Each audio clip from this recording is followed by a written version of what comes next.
My dear, boots are blasting up in your ear. I'm your number one funketeer, giving you the album of the year. Hot diggity dog, hang on like quick straw. Yeah, get down to the raw. Hot diggity dog.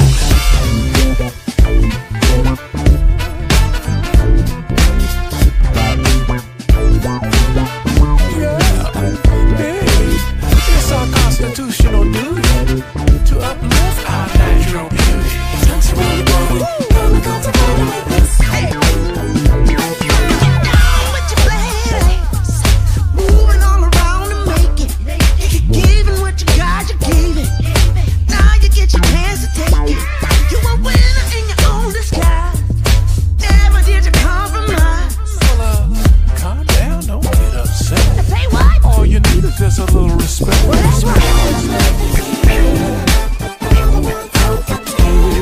It's just a dream. It's our theme song, baby girl. I'm a winner. I'm the best that you ever known. Soft like a butterfly. You sing like a bee. You colder than the coldest cold. You ain't got nothing on me. I'm in the kitchen, I'm cooking up steel. I'm in the race and I'm ready to kill. We got fries, we got popcorn, shining bright just like the stars. I have no fear. Blue Dolphins here, baby.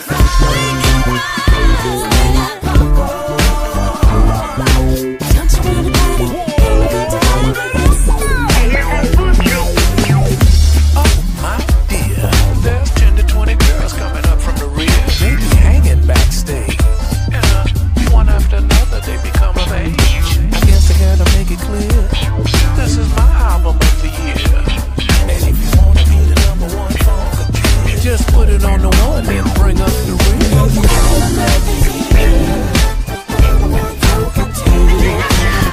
I have no fear. Blue Dolphins here, baby.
Bootzilla, Baba.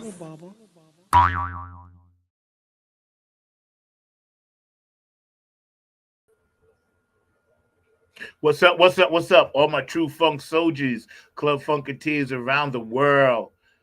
We had to come on with something a little funky today. I'm back for a week, and then I'm going to be off again next week, obviously. We were supposed to have Miyan Bryant here today, but a situation came up where we're gonna have to reschedule for her, and we'll just keep her family in prayers and thoughts like that. But welcome all around the world for the funk from the front seat, not on the grind TV. My producer, Mr. Markley, back there, always funky, always fast, always classy, never last, keeping it real like that, keeping us up on the stats. So we're gonna be winging this show by how we wing it, and we're good at winging because that's what we do best. Ain't that right, Mark? Shake your head up and down. You're getting lunch today.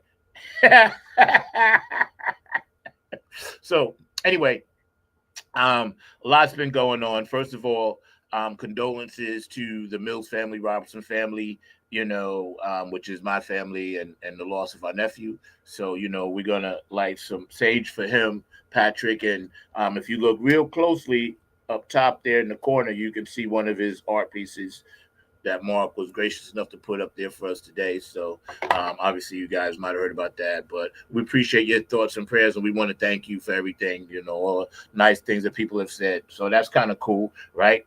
And I'll get into Miyan in a minute because we're still going to show her work and talk about her and what she does, still going to be about her. But basically, if you have a birthday today, happy birthday to you. If you have an anniversary, happy anniversary. I'm clapping my hands for you. And if you with somebody, you got a brand new love in your life, that's dope, and if you're still looking, that's cool, and if you just want to chill by yourself, that's cool too. The main thing that I can immediately shift to is going to be what we're dealing with in the country right now. And I'm going to bring an expert on in a minute, Mr. Mark Lee. But first, I got to light some incense too. Smash that like button. Please subscribe. Again, Miyan won't be here today, but we'll have to reschedule her. So we're going to actually show a few of her videos and, talk a little bit about, how she has changed the sign language game in the music game and combined the two. And I'll tell you a little bit more about her a little bit later. But don't forget, smash that like button. It's always good. Please subscribe. We appreciate your content and everything like that, and your thoughts and, all the comments that you guys make. Shout out to Cindy K. Lane. Shout out to, Lisa Love over there on the West Coast, and Dawn. I still got to buy your book, Dawn. I ain't forget. I'm just waiting on the funds. And today, my outfit is brought to you by none other than Q&A Entertainment. Afterglow 92416. I'm rocking the hat and the shirt, so thank you, Otis, for that. I appreciate it. Our budget is basically nil here on the Funk from the Front Seat, so we're working on trying to get a budget to get some merchandise and all that good stuff. But basically, we're just basically entertainment and trying to keep people fired up about what's right and what's wrong. There's a lot of things going on in the world right now, and I can't believe that some of the things that people are dealing with in the world and how people see the world, is okay. I don't see how people can be okay with that. Like what's happening in this country and all the many different things that we were already dealing with as human beings, and then the disruption of how our political playmates, and I call them playmates because all they do is play with us, how they have changed the whole game and switched it and flipped it and, stolen everything from the original people, and then made it so now we can't even function without them. And that's scary, the music game now with all the Spotify stuff and whether we're going to boycott Spotify or not. Now, I'm not saying that. This is just my opinion. The opinion of this shows do not count for anybody else's opinion. But a lot of artists feel that, hey, maybe we should stop dealing with them and set up something else. Now, me personally, I haven't made up my mind yet. I know Spotify does run ads for ICE, which I don't like, but again, I'm just trying to get my music heard. So some of the things that's out there, I want to be concerned and worried about, but I can't let it slow me down if it's a platform that I need to utilize. I am not endorsing ICE if I'm on Spotify, nor do I believe a lot of artists that are on there. I can't speak for them, but I'm sure there are quite a few that are not doing that. So don't associate one with the other because somebody's on a platform, and because now that platform, it may be doing things that we may not all agree with. So it's kind of weird to change horses in the middle of the stream, although there are a lot of great platforms out there, and I'm looking into some. There's some great ideas out there about how to circumvent some of the stuff that Spotify wants to do if it's coming by way of DistroKid and all. So, there's a lot of information right now that a lot of us are reading through and trying to just figure out whether or not we're actually going to pull from Spotify. I have a lot of stuff. All my stuff is on Spotify. So, again, decisions got to be made with cautiousness and, common sense as well. So what else is going on in the world? Let me see. Just from my point of view, I believe that the holidays and everybody talking about not spending money and not having money to spend should be the key right there. And I'll tell you why. If you got to think about not having extra money to spend, then you don't have the money to spend. Help me make that sense. Help that make sense for me. Because why are you saying, okay, the economy's bad, but we got to make sure we figure out a way to get money just to go out and spend money. And I know we need to spend money to boost the economy, but it doesn't make any sense to spend extra money that you don't have. I mean, kids understand sometimes, not all the time, but they do. I had kids, I know. So if you say, hey, listen, this Christmas, we're going to all do something together or do something less expensive, but spoiling kids and giving them every single thing they want is really a detriment to them, I think. And see, everybody knows how the game is played when it comes to the holiday season. Because if you notice, back when we was coming up, it was like a couple of weeks. Everything had a week. Like Thanksgiving had a day or two, and then bang, everything went back to normal. We didn't even really see anything about Christmas until maybe like 3 weeks before, But now they're stretching it all the way from the end of September, or from Labor Day all the way up to January. You got stuff packed in that they just constantly bombard you with. They want you to spend your money. They want you to start spending all your money, say if you get money late from taxes, or spend all your money, if you got the end of the year bonus, or spend all your money just because, hey, we say spend it. It's the holiday season. It's the season to give, to spend, to give, to spend, yada, yada, yada, blah, blah, blah. And when it comes down to it, everybody really ain't got it like that. So if I were you and you don't have it like that, don't let people pressure you into doing anything that's going to be long-term damage to your economic situation. Because when that happens, then, the matrix got you, and the job is to stay out of the matrix. That's the job. That's the key to the whole game. Stay out of the matrix, man, because once you feel inadequate about spending money that you don't have, then, that won't end well and bode well for your situation, I would think. So again, just my opinion, but I don't think we should be trying to make people feel guilty if they can't go out and get this and get that and spend this and spend that. I really don't think that that's a nice way to kind of live and feel pressure about society and stuff like that. So I really, really don't, man. I see so many homeless people out there, and bonfires. It used to be one or two little tiny fires. Now there's literally bonfires on the sides of the road where people are staying all night long. Like they're just there in the rain, in the sleet, in the snow, whatever. You see it. It's like it's there. Maybe Mark can pull up the stats of the homeless people later for me. But it's there. It's like, why are we continuing to live like this on this planet when this planet is a luscious, beautiful place and we're all supposed to share? Put it this way. Excuse me. I read somewhere where, if you think about it, and I forgot the author that said it, and I'm going to try to send Mark some clips that he can load up for us when we take a commercial break. I read somewhere that you can look at everything on this planet and it was all free at one time. Water was free, land was free. Um, you know, you could just go in the woods and say, "Hey, this is my land," you know, that kind of thing. Now, it wasn't free for everybody, but in the beginning, everything was free. Then, as man made things, he started to put a price on it, right? So, technically, anything that's made comes from the earth, and the earth was given to us for nothing, for free. And we've taken such advantage of that.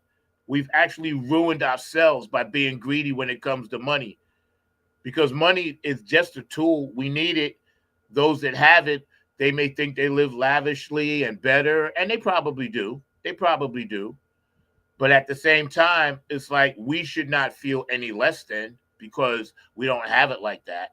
And I see so many people that have to deal with that. And I just don't think it's right. I don't think it's fair. And I think you should be proud of the situations that you're in, no matter what, because you made it this far.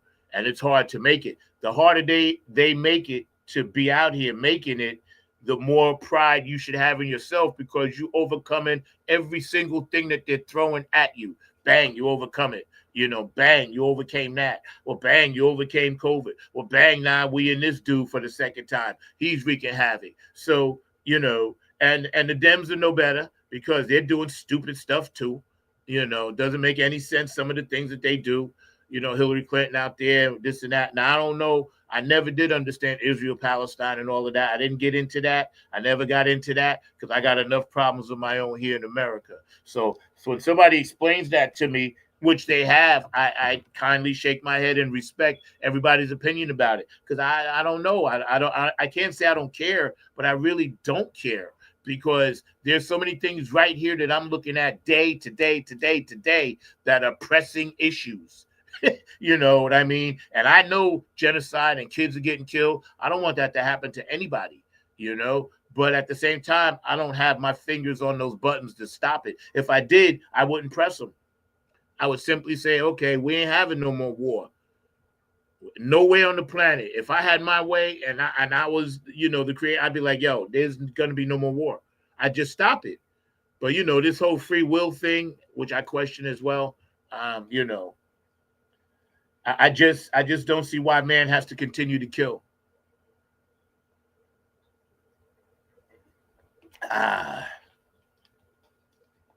Brought to you by Gatorade. I'm just kidding. They're gonna sue me for that, but I don't care. Wait, I can do, if I'm gonna get sued, smart water as well. Galaxy. I might as well go for the trifecta, Mark. You know what I'm saying? If they're gonna sue me for talking about stuff. Okay, back to it. I'm going to show one of Miyan's videos that she was nice enough to send us, but not the one, her newest. I'm going to show one of her older ones because she was going to be our guest today. Situation came up where we have to reschedule, and she sends her thanks and, giving everybody a shout out, that kind of thing. So she said she'll be back, within a week or two, not next week, but the week after, maybe we'll get her on. And finish this interview that I was going to do with her about her new stuff, her amazing stuff. And I can actually tell you, everything that she has been involved in has just turned to gold. It always does. That's just who she is. She's worked with Carl Bias, legendary DJ and producer from Chicago, and writer and singer. And she's on, her new label, A&O Records, putting an EP out that's coming in the spring, Treat Me Right, and the vinyl is This Is My House. So she definitely is embarking and doing things that she said she was going to do right on this show years ago. I remember, visionary, bold, originator, and Empress Goddess, which she is, oh my goodness, is revolutionizing the music industry with her blend of singing, songwriting, dancing, music production, DJing, sign language expression, art, and scholarship, infused with the dynamic theatrical personality that embodies the essence of SLEA Artists, Sign Language Entertainment Artists, I believe that stands for. Miyan continues to inspire a new generation of artists, freedom, creativity, expression, and exclusive education. And I actually this is funny, right? Because I don't work no kind of schedule, so I'm off, right? I'm retired.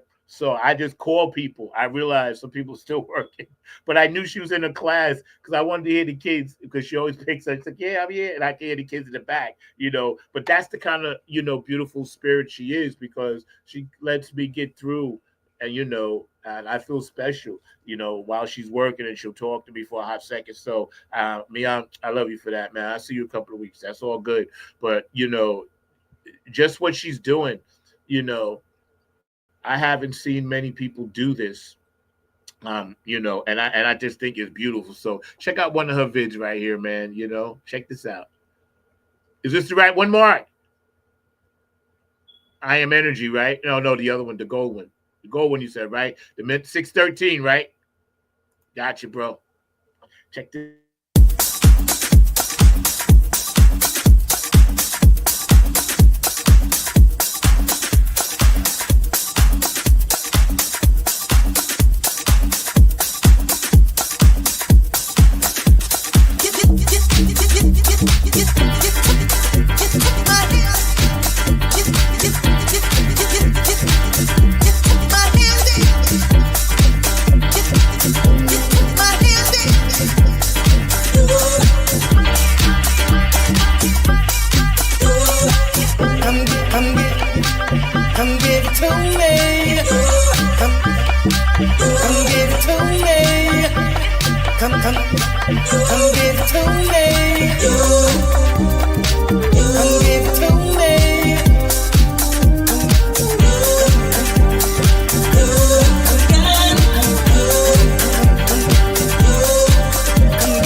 what she's gonna be coming with next week.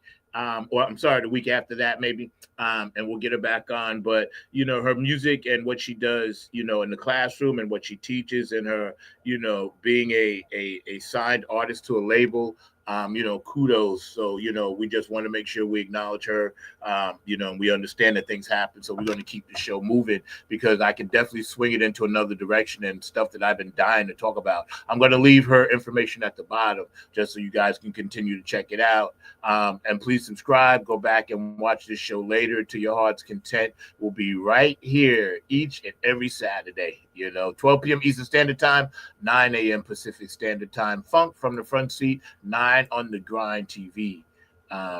So we're doing our thing, and in our 5th year, whatever, halfway, maybe. Right, Mark? Somewhere around there, I think. We're going on for number 6. Higher? Yeah, okay, I forget. But, it's been a real ride. Last weekend, I just randomly pulled up a show from some ladies, and I don't know who they are. I wish I knew, but I'm trying to get your information. So if you saw last week's show and you know those 2 ladies, please have them contact me, because I was supposed to have them back on, Mark said, but I didn't, because so many people have been on. Sometimes I miss the information and sometimes I don't get it.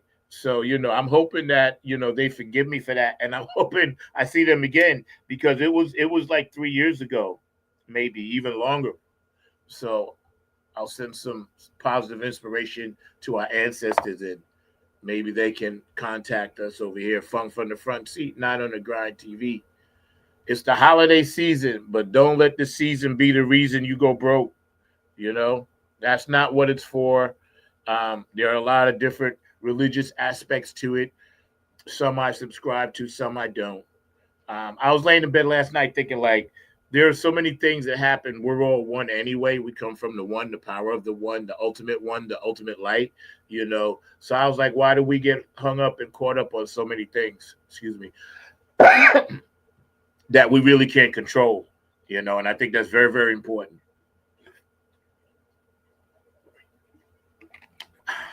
Mr. Mark Lee, you busy back there? You want to pop on so we can get into a little what's going on in the world? You seem to know about all of that stuff, whereas I really trying do to not. get those videos together and everything like that. Thank But you. yeah, I'm always game to having conversation with you and everything like that. But trying to get those videos that you sent me Okay, together so as come back well. when you're done. Come back when you're done. All right. All right, cool, thanks. Yeah, we're gonna. There's a few things that sometimes I don't have a chance to really watch a lot of stuff, but then I'll take stuff from YouTube that I really am interested in, and I have opinions about it, but I like to share it with my audience, because it's sometimes some things just catch my eye, as I'm like, not odd, but like I need to understand this more, and I need to have people help me make it sense. Help. Yeah, I keep screwing that line up. Help it make sense to me. Yeah. But anyway, shout out to JT, P Funk Radio, JTRP, just the man. Keith Jackson, thank you so much, Gabe, and Larry Funkster Jones, Robin Circular P, Philly Phil, David Webb, all over there holding it down. Shout out to, of course, everybody on the mothership, Boosie and Patty, HJ Entertainment, Kane and James, Tony Cam and the Funk All Stars, Nappy and Funk Army, and actually we're going to be doing something. Nappy's going to be off for a while, but Tony Cam, the tribute, Mothership Connection music tribute band that we do, with Big Funk Rob and Terry Allen, everybody, and Jackie and Chris and Tony, and Guy. We're going to be up in Baltimore, opening up for the Motherfunkaholics, and I believe that's January 24th or something like that, but I'm not sure. But we're going to be up there, and we bring in the P for real. So y'all should definitely check that out if you're in that area. Oak City Music Collective, incredible management down here. You guys keep us moving. Afterglow 92416, Q&A Entertainment. Again, Afterglow 92416. I'm rocking their merch right here. Patricia Dioria, Curtis Wilcox, George DeFunco Vinci, Dr. Brookenstein, DJ Cocolino, DJ Elizabeth in Ireland, and of course DJ Monica. I got a new song coming out, so I'm gonna have to get that to you and everybody else out there that's watching. All our sponsors, Cindy K. Lane, and from the West Coast, we got Lisa Love over there, always popping in. Thank you, Lisa, for the condolences. I got you, LL. I got you. Appreciate that. And everybody that just hangs out and comes across the show, if you're new, subscribe, and if you want to check it out, there's 5 years worth of content out there that you can go back and look. And we've had all kinds of guests on, all kinds of people, and it's been kind of cool. Today we're doing some wing stuff. What's up, George? What up, bro? Today we're doing some different things because Lisa, I mean not Lisa, sorry, Miyan, we have to reschedule for her, but it's all good, no worries. Yeah, we had to reschedule for her because some situations came up, so we're going to keep her in our prayers and everything, but we're going to have her back on in like a week and a half or whatever, so that'd be kind of cool. But we're going to right now shift a little bit because I want to try to catch up on some things. We good with those vids, Mark, or no? Almost. Second video was too long. It was more than 10 minutes. You know how they are about that time limit and everything. So the second one was too long. Okay, well let's show this first one. I'm not gonna even set it up. I'm just gonna let you guys check out what is this the one with the brother? That's the one that was really long. It's the one with the sisters. The 2-minute one is the second one you sent me. The 2-minute one. Man, because we got to get the one with the brother. That's the one. And that's the one that's too long. That's 10 minutes long. That's or 10 minutes plus. We can do it as a shared screen and still show it, but it'll be the other way to do it because we can't do it. Yeah, try that because I really do want to show it. But you think it'll play all the way through? Yeah, I can make it play all the way through. Okay, so where's the other one that I just sent? Is that the bottom? It's 2 minutes and 4 seconds? That's the 2 minute and 4 second one, exactly. Okay, yeah. So you guys check this out. I found this very, very interesting. A lot of times I don't really search for news. I kind of just look for inspiration to write songs. So that's why I search and listen to what people say. I watch all different types of international news shows. I try to watch as much international stuff as I can, as well as, domestic, because I don't want to be just tied down to what America's talking about. Sometimes I like to hear, BBC or, sometimes I like to hear, Asian or Japanese and Chinese, even though I can't understand it, I can get the gist of it, So you guys check this out because this is from a sister right here in America. So this one may ruffle some feathers, but if we're going to talk about liberation, we got to tell the truth, right? And so another way we've been pulled out of rhythm with the law of mentalism was through religious programming. So our ancestors never separated sacred from the self. They knew that the creator lived within, that thought, word, and creation were all expressions of the divine mind. And that's the law of mentalism. All is mind. So when colonizers studied our spiritual systems, they realized that a people who knew God lives within them can't be controlled. So they rewrote the story. They told us God was somewhere else, up there, out there, in their image, in their language, and behind their permission. Then they gave us something to fear, like the devil, right? The devil made me do it. Became the perfect escape for accountability. Because if God and the devil are both outside of you, you're no longer the author of your life. You're just reacting to forces that control you. That's the ultimate distortion of mentalism. And as that distortion grew, religion itself became a tool of division. Instead of uniting under divine law, it taught separation. My way is right, your way is wrong. Look at some of our communities today. Black churches sitting in the same blocks, yet divided by denomination, doctrine, and ego. Too many pastors preaching that their members shouldn't attend another church because those people don't believe right. So instead of pooling our resources to buy the block, build schools, or fund businesses, we're competing for tithes inside the same neighborhood. That's not the kingdom of God. That's the kingdom of confusion. And it keeps us financially powerless because unity was always our greatest wealth. So the financial liberation movement is about remembering what religion forgot, that divinity, community, and economy were never meant to be separate. When we come back to mental and spiritual alignment, we can rebuild together. Drop in the comments how you see the separation still showing up and what true unity could look like where you live.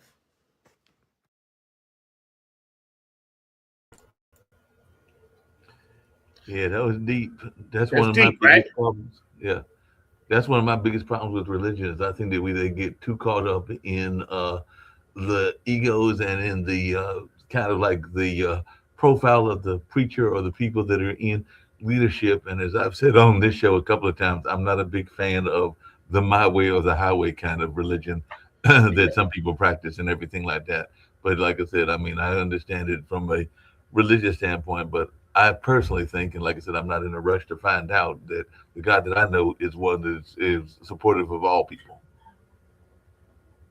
I agree with you 100% because again, I'm a PK. I'm the son of a preacher, so I've seen and grew up in the my way, the highway, and that's why I completely, as I've evolved with more information, you're allowed to have a difference of opinion, and I believe that for me, my difference of opinion doesn't mean that I don't believe. It just means that I want to seek out other things that make sense to me that I need to explore. And really, it's about the journey. So, if it's really all about the journey and the learning process, then people should be allowed to experience and learn and go and pick and choose what they feel they can actually learn from. Because if you're in a situation where, you know, you have to be this and that's only it, that becomes a cult, and to me a lot of things are like that. I'm not talking about people that go to church. I'm not knocking church. Do not get it twisted. That's not what I'm saying. What I am saying is that if you are not free to explore the kingdom of heaven and the journey inside, and you're not free and allowed to do that without anybody, pointing fingers or treating you differently or saying that you're wrong, you know, then I believe that that's not something that I necessarily want to be a part of. Because I can tell you, you know, at 67 years old, there's only one absolute thing I know, and that is there is no absolutes. And I'll say it again. The only thing I really know for sure is that there is no absolutes. Everything changes. Everything has changed. So many things can change. Circumstances change. You know, a lot of times where they said sorcery and witchcraft, if you did something way back in the day that no one else could do, you was accused of being a heretic and burnt at the stake and thrown in the ocean, this and that. And then a lot of people say, oh, well, they have to go by the book. And if you go by, what up, Dr. B? And again, Miyan couldn't be here today. She apologizes, but we're going to reschedule for her. But a lot of times, we have to look at the times that we're living in because the times have changed. I think that there is so many good Christian spiritual people out there doing the right thing, and teaching and learning and doing it the right way. But then I also think there are a lot of people out there that, may not be getting it from that. Maybe they get it from a Hindu source, or maybe they get it from a Muslim source, or maybe they get it from, a Jewish source, and these are the things that are confusing to me because I think everything comes from the one. So if everything comes from the one, why are we so quick to bash and beat up and smash other people for doing just how they feel or understanding what it's about just for them? You know? Dr. Brooke, what up, man? Mark behind the glass. Yeah, today we winging it today. Mian will be back with us in a couple of weeks, And thank you for everybody that acknowledged my nephew. I got a piece of his artwork right up there in the corner. Just to honor what he did, and his work is amazing. Patrick Mills' art is just like I said, and I'm not going to get all morbid about it, but it's a great loss for me and my family for sure, But it's good to see you, Dr. B. I hope everything went well. I know you're preaching now. Congratulations. That's dope, bro. I know you're going to tell them the real in a way that they can get it, But in this day and age, Mark. Wait a minute, time out. Dr. B is a preacher now? I know he said he was preaching a sermon. He was doing Wow. something. Yeah, he's in that zone now. He's in that zone of ministry. Because he texted me. Yeah, I saw it. I know he was. He said he was going to preach or writing a sermon or something. It was something like that. I know. Oh wow, yeah, I met him a couple of times with you and everything, but I did Oh, you're not a preacher? Oh, so he's not a preacher, no.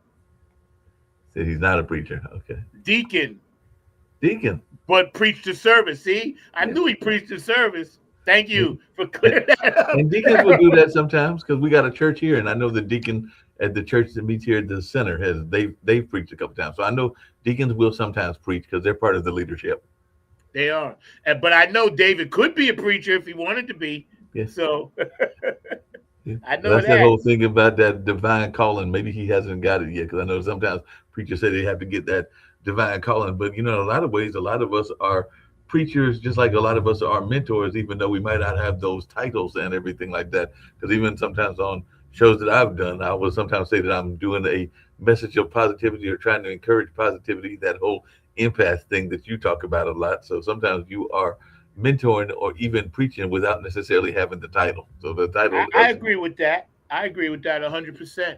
I think for our ancestors and for my nephew, I think that because it doesn't always have to be where it is. Two or more, and you can gather like that and say something positive and good about life, about the world, about how you feel. That's why we're in such an evil time right now with this guy running things. Oh, yeah. You can't be killing people at random. You can't be, the people on the boat, the whole thing, killing them. And now you got the soldiers, whether they're illegal or illegal, I don't know. That's not my bag. George was a soldier. He would know better. But Yeah. I don't get all of that. Like, why is there so much turmoil and evil right now?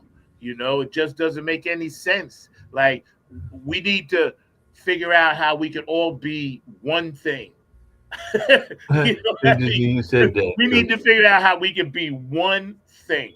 Not only that, but it's interesting you said that because one time on another show, it's actually one of the shows that I do for that other network and everything, and it's actually my personal show. I had a person on that had been, they claimed that they had been on the other side. And like I said, I wasn't with them, so I don't know whether they were full of it or actually telling the truth, but I took them at their word that they had been on the other side. And what they described on the other side, that's what I hope is the way it is, because they said that they saw people of different colors, they saw people of different religions, they saw people that were all there gathered together, all in one heavenly location and everything like that. So they were not thinking that it was that my way or the highway. The way that they visualized it when they said that they made that crossover, they saw people of various nationalities, people of various races, people of even various religions. And like we said before, sometimes people are thinking it's just their way or the highway. And I saw what Dr. B said and everything, where two or more are gathered in God's name, he is in the midst. And that I knew it was two or more. Yeah, I know a little bit about that. Mark, Yeah. I just sent you another one. It's 2 minutes and 50 seconds. Can you do that? Okay. I can do that one, or did you want to see the long one? Because I had put it up for a shared screen. You got the long one ready? For a Yeah. shared Okay. screen, yes. Yeah, this is going to be good for you guys that are watching. And for those of you that are going to watch, don't forget, Funk from the Front Seat, Not on the Grind TV. Give us a thumbs up. We're here each and every Saturday. Myself, Mr. Mark Lee, and a lot of varied guests. 12 p.m. Eastern Standard Time, 9 a.m. Pacific Standard Time. And smash that like button so we can spread this love around. I want you guys to check this out. This is very interesting how this brother broke this down. Again, these are things that I actually watch myself. I'm not just doing it for show purposes. Right. This is stuff that you've actually learned and have been interested I was in. Like, oh, this is pretty interesting. Yep. So let's check out what he had to say. Hip hop changing from positive to negative was not a consequence of history. It was not a circumstance of history. It was nothing that just happened on its own. It had nothing to do with the changing of the times. Had nothing to do with that. It had everything to do with the fact that there are people in this particular society who wants to see us exactly where we are.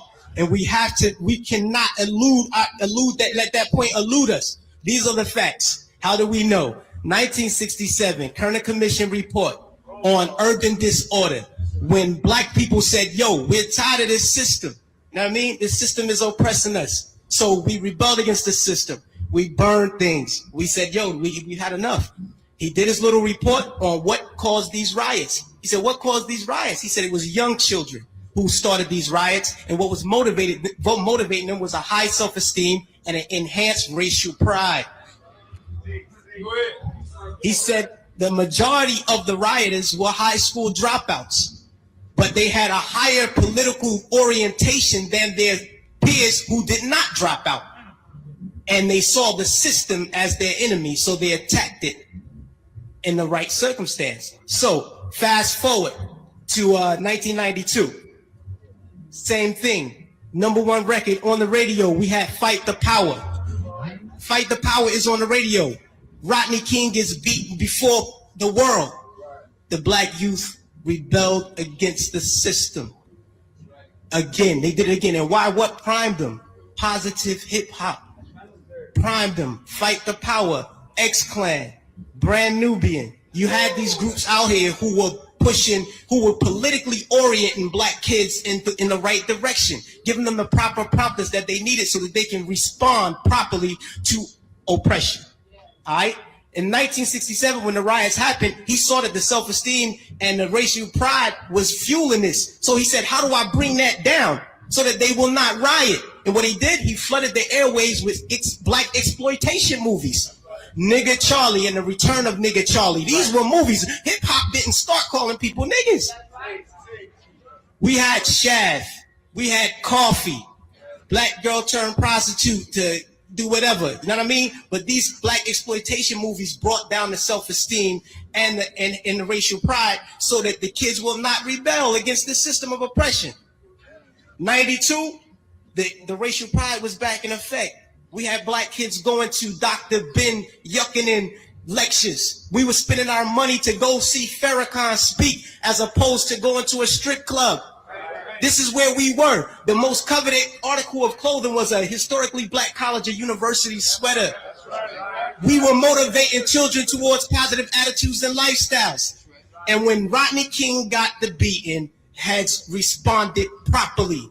Fast forward to our day. Sean Bell is shot 50 times in the street in New York by police officers. #1 song on the radio, Like a Lollipop. Nobody do nothing. Nobody respond to nothing. Trust me. Just like the brother, I believe it was JT, the bigger figure, who said that the label executives came to him and said, yo, brother, we need you talking about guns and whores. You know what I mean? That's right. That happens. I've been in those meetings with management and had to ask me, is what you're saying really what you believe, so that we'll know how to market you properly? You know what I mean? This happens. Young Buck on his album, he has a song on his album that talks about police terrorism. The label said absolutely not. Jimmy Iovine said absolutely not. You cannot put that record on the album because it might create an atmosphere that might put police officers' lives in danger. Right. So they took the record off, but they let him keep the other 14 songs on the album that talked about killing black youth. So this is what we're dealing with. We're not dealing with a circumstance or consequence of history. You know what I mean? The environment that we're in puts us in a situation where we feel we have to maneuver and play the game and water our message down. You know what I mean? But no, what happened was they intentionally shifted the paradigm to get us exactly where we are right now. Right now, we're feeding the industrial complex right now. Our kids are going to prison because they're promoting these records. They're promoting these records daily that send us to jail. You know what I mean? It's cool to go to jail. You know what I mean? They glorify these things. And it's not the black youth. We're in a position where we get, like the brother said, the choice. You know, he said, yo, I chose the positive. So I didn't do it. But every youth is not going to take that route. I know I come from the projects. Grew up in the projects all my life. You know what I mean? And we're not turning down $500,000 to say nigga. We're not going to do it because we won't turn down $200 to take a package of crack from one corner to the next. You know what I mean? We're living in a state of poverty and want of all things. So it's hard for us to make that. Our judgment is clouded. And they knew that the judgment would be even more clouded if they took groups like X-Clan off the radio. Mm-hmm. This is just what it is. And until we start to deal with the environment that's shaping the behavior, we'll never get to the next level. We have to confront that. Hey, let's take rap music. Let's take it. Same people who own the labels own the prisons.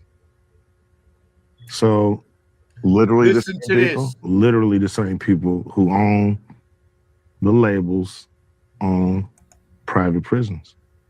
So So, you know, it seems really kind of suspicious, if you want to say that word, that, you know, the records that come out are really geared to push people towards that prison industry. Yeah. Welcome back to your favorite podcast, Truth Talks. I am your host, Crazy Bone. What's happening with it, man? I'm the bum Keith G. Now, a few of y'all might have already heard about this, about how the music industry has very close ties with the private prison system. Yeah. And the reason being is because the music business has invested millions of dollars in the private prison system. Oh, yeah. Yeah, you heard it correctly.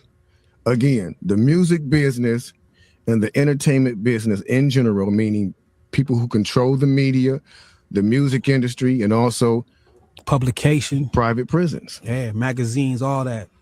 Somebody sent me an article, like I think it was like 6 or 7 years ago. Right.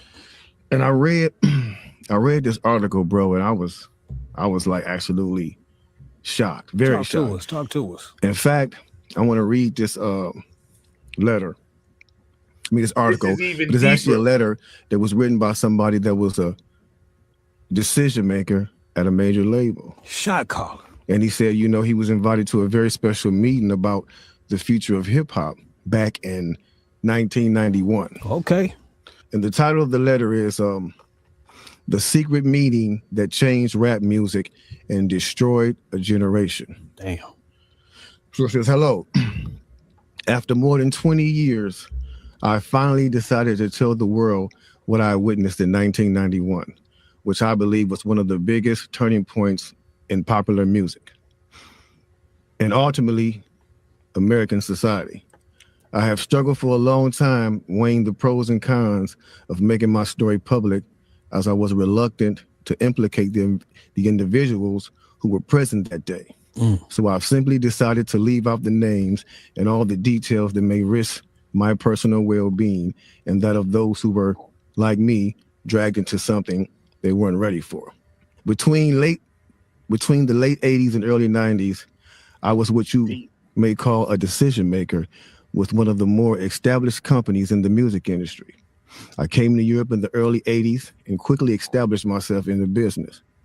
The industry was different back then, since technology and media weren't accessible to people like that, like they are today. The industry had more control over the public and had the means to influence them any way it wanted. Right. This may explain why in early 1991, I was invited to attend a closed-door meeting with a small group of business insiders to discuss rap music's new direction. Rap music's new direction. Yeah.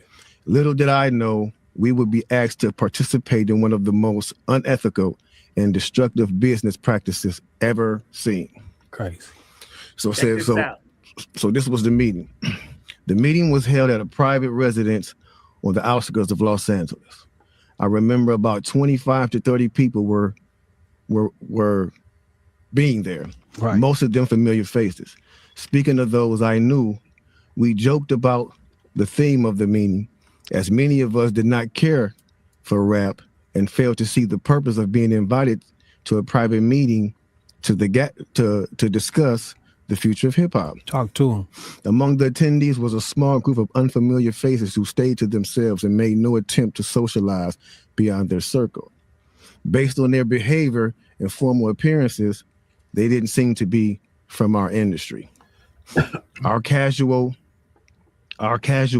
chatter was interrupted when we were asked to sign the confidentiality agreement, preventing us from publicly discussing the information presented during the meeting.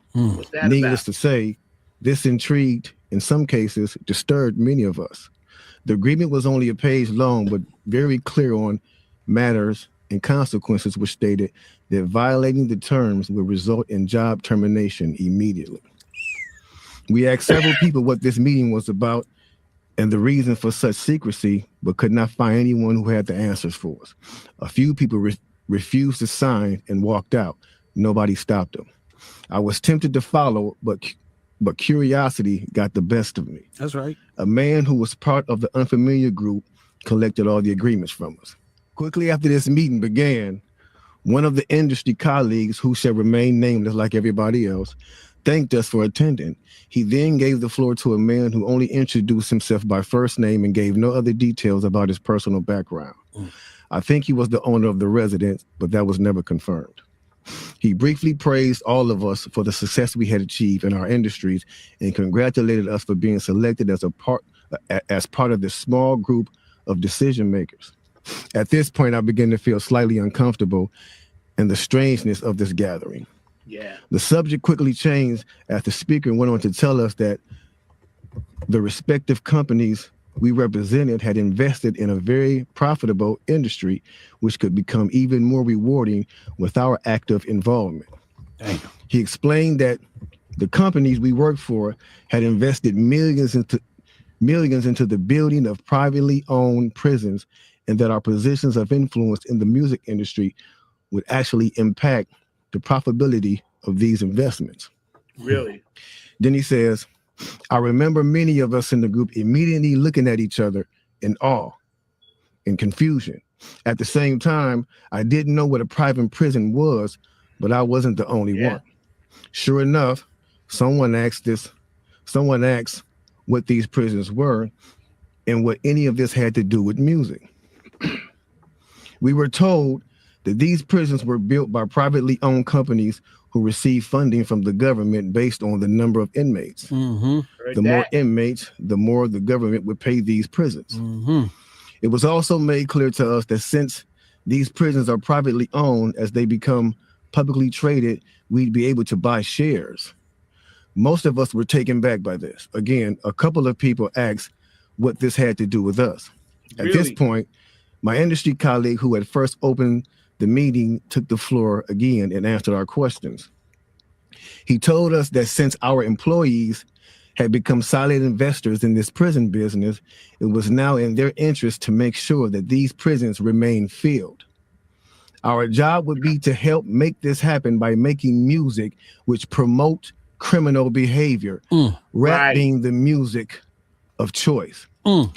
He assured us that this would be a great situation for us because rap music was becoming an increasingly profitable market for our company. Can you pause that for a second? And as employees, we'd also be able to buy stocks in these prisons. Immediately, silence came over the room. You could have heard. Now, everything you just heard, first of all, let me sage on that, right?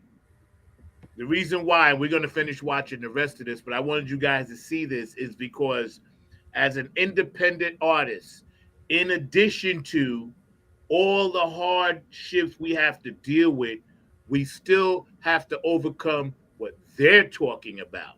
Oh, yeah. You know what I'm saying, Mark? And it's like, we know in the industry, in the business, how corrupt it is. But brothers and sisters of all, races, creeds, and colors are coming out now and saying, hey, listen, the government is behind one of the most successful form of music, which is hip hop and rap. That's why I just wanted to bring this to people's attention. I've been telling people about this for a long time, and nobody sees that. People poo-poo it. They're kind of like, nah, but I've been telling people, listen, you don't understand the stuff that you're hearing out there. There is no way that you could get the good stuff on to the majors. Go ahead, back, bro. Go ahead, run the rest of it. Oh, yeah.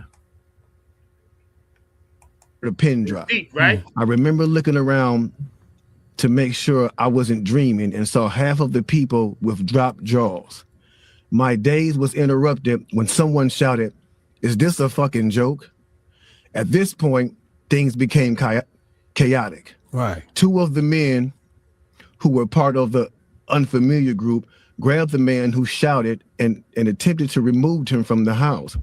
A few of us, myself included, tried to intervene. One of them pulled out a gun, and we all backed off. They separated us from the crowd, and all four of us was escorted outside. My industry colleague, who opened up the meeting earlier, hurried out to meet us and reminded us that we had signed an agreement and would suffer the consequences of speaking out about this publicly, or even those who attended the meeting. Damn. I asked him, why was he involved with something so corrupt? And he replied, it's bigger than the music business and nothing we can do. And no, it's bigger than the music business and nothing we want to challenge without risking consequences. We all protested as we walked back into the house. I remember word for word, the last thing he said, it's out of my hands now. Just remember, you signed an agreement. He then closed the door behind him. The men rushed us to our car and actually waited until we drove off the property.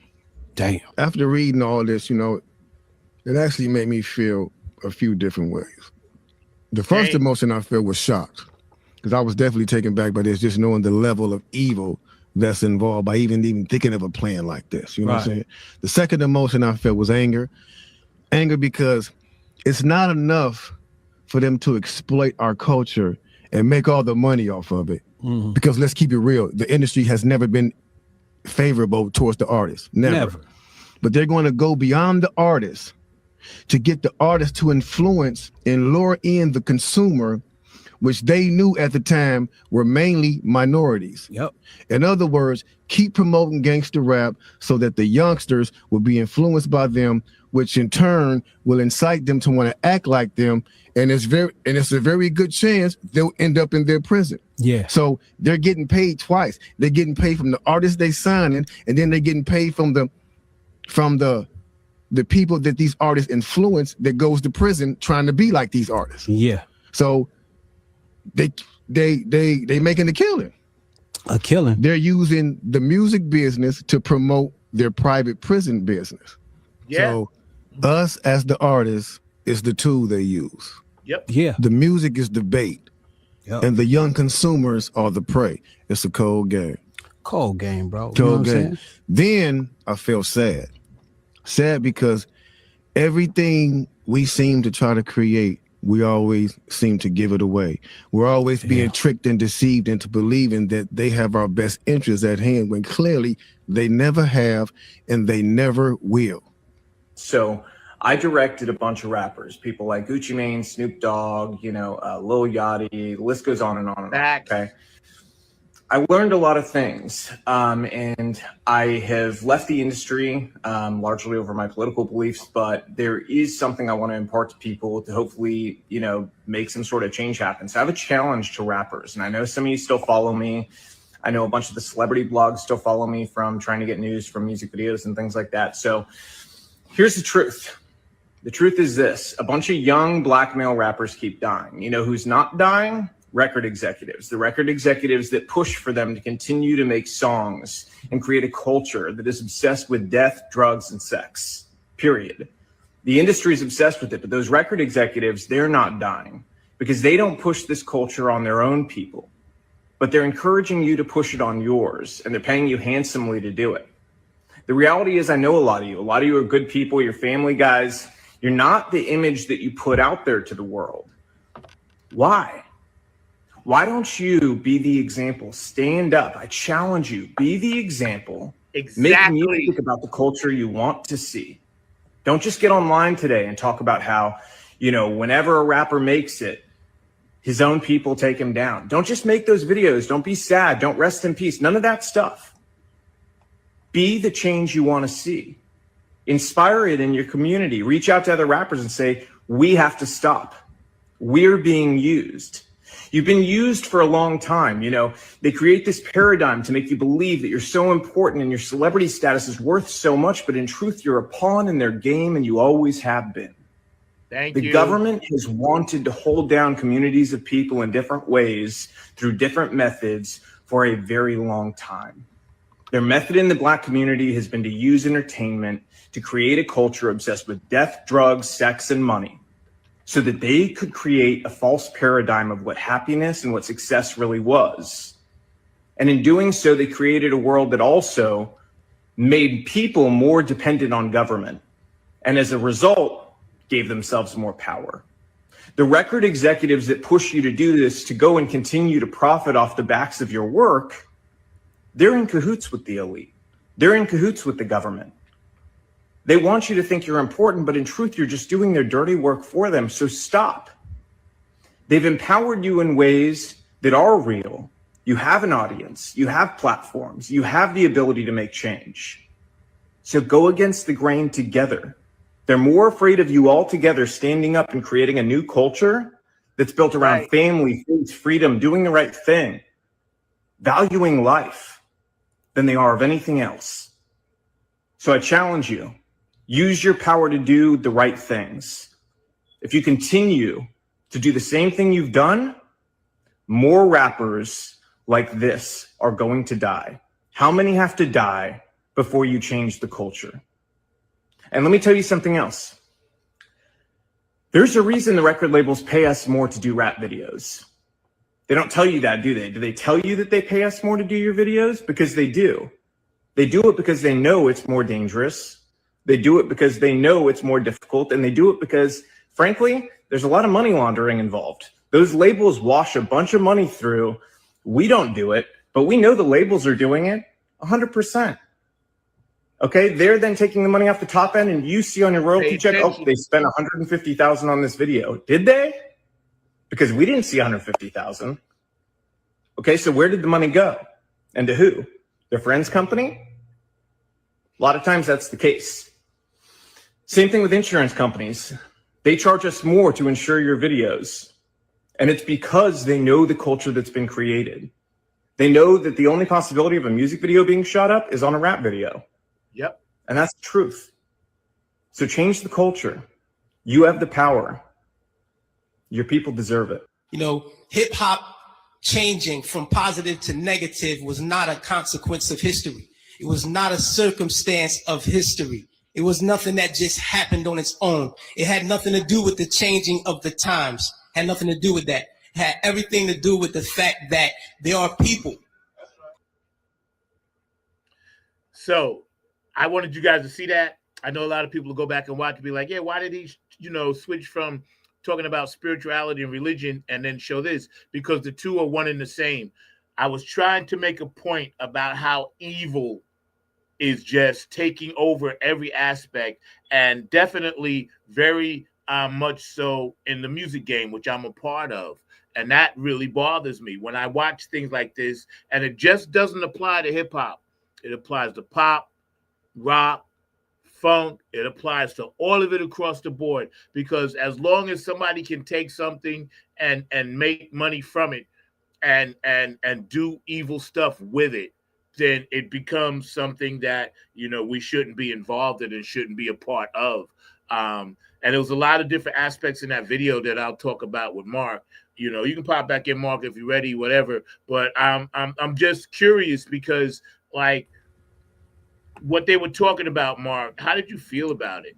No, this is something that I've been hearing about for a long time because, as you know, I'm a fan of blues and jazz and a number of other musical styles. And like you said, it's something that's been out there for a while. And I've even known people that have gone to meetings where they have had to sign those kind of agreements and everything like that because they didn't want what was discussed in the meeting to be let out into the public, because there's that whole notion of those non-compete clauses and other kinds of things that they get people to sign and everything like that. But a lot of that information does need to be revealed and everything like that. As you know, I'm one of the historians here at Hayti, and this is not just impacting the music business, but I'll just give you an example because I've talked about it before.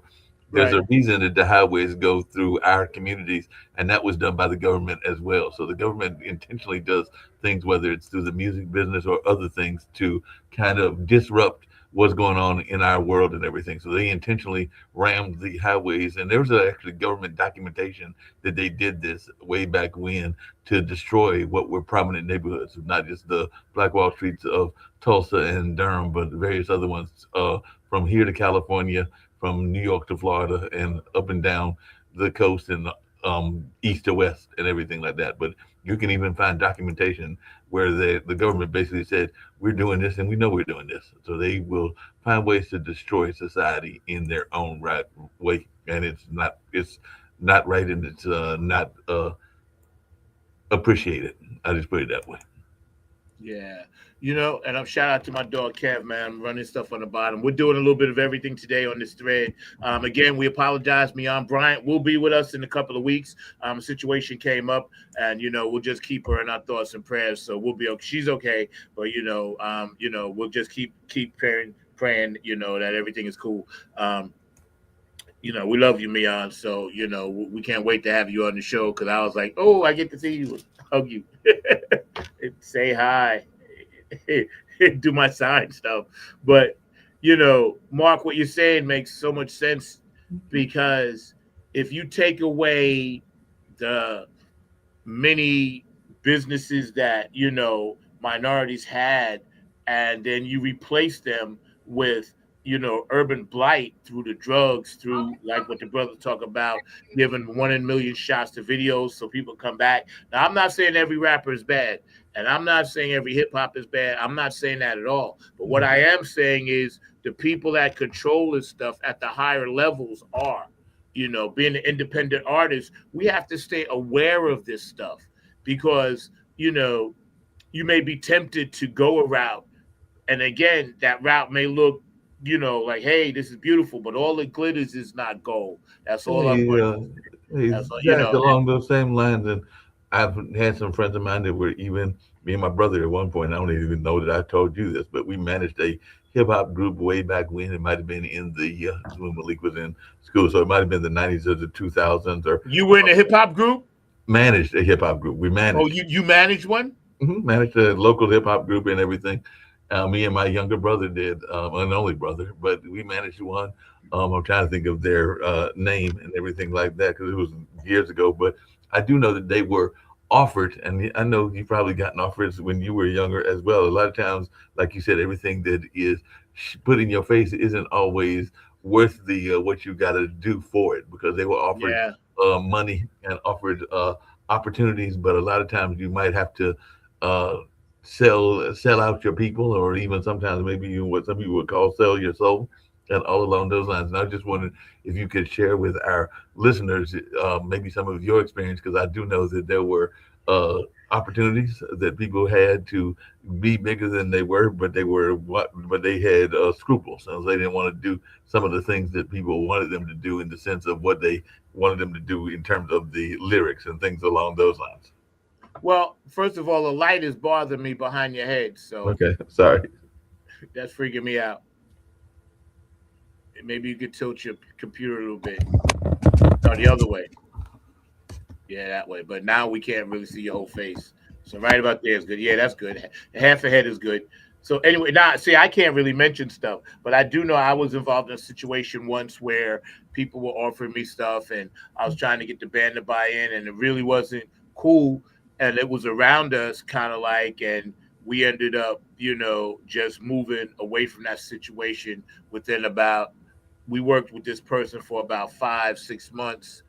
It was a woman in New York. And then we realized, like, she got us on some nice things, but at the same time, it was the whole money laundering thing that was going through a place that we saw, you know.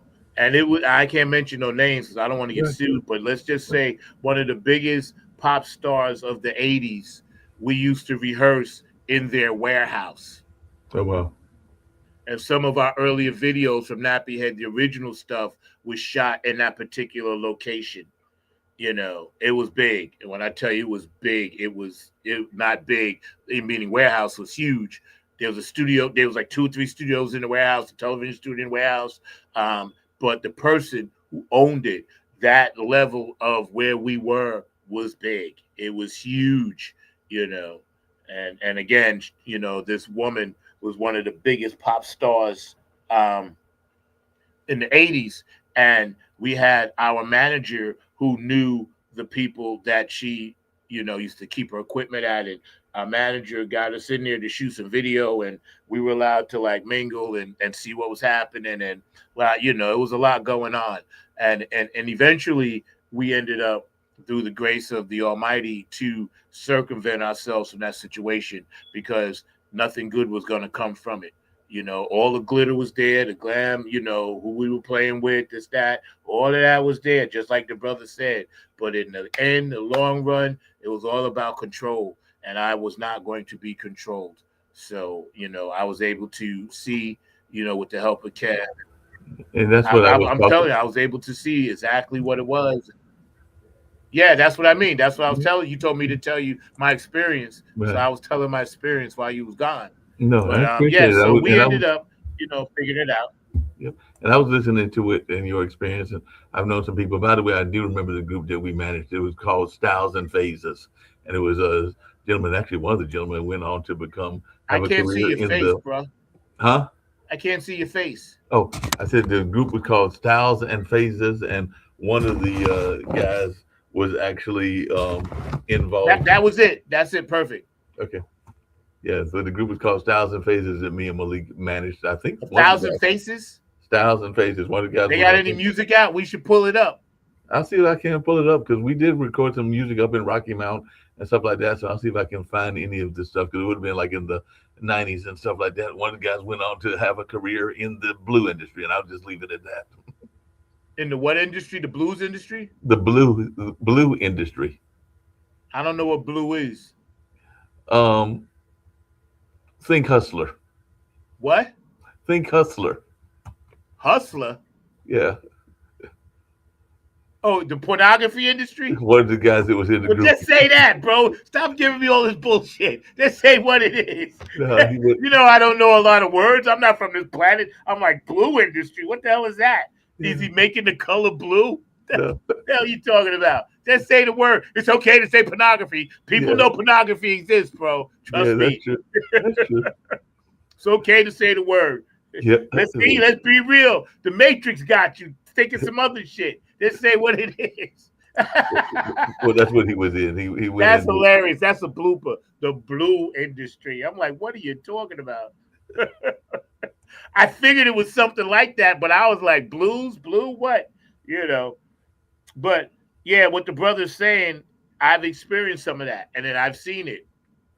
So again, and it just doesn't count for hip hop. It's the industry itself is tied in with what's happening, and I'm tying that in with what the government is talking about right now, what we're doing. Because if you notice, they want to take spirituality out of. Hey, Cindy, they want to take spirituality out of you know what we're all doing, and that's wrong. I'm gonna read Cindy's comment. She said, "My husband just commented how in the '90s gun shops started opening up in the pressed black neighborhoods." That's right. Mm-hmm. They want people to have. They wanted people to have access to weapons to use against each other and to create a vision. And you know something? Kudos to your husband, and thank you, sir, because you're absolutely right. And you know what else that you never saw? I never saw so many liquor stores open up.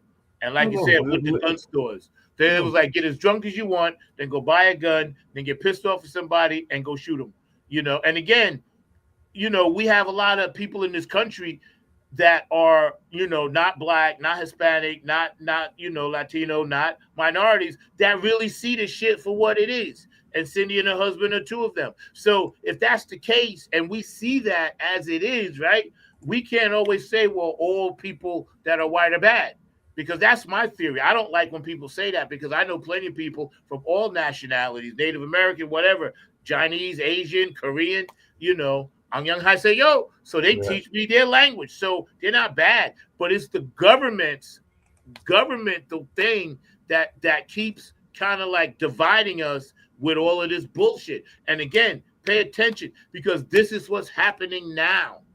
You know, this is what's happening now. Exactly. Isn't that one of the oldest?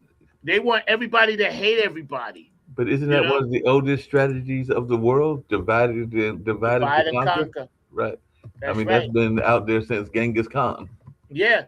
You know, and again, my thing is, you know, I was laying in bed thinking about this the other night, about all the different religions that we have, right? And I asked, you know, talking to the universe, I was like, well, why do we have so many?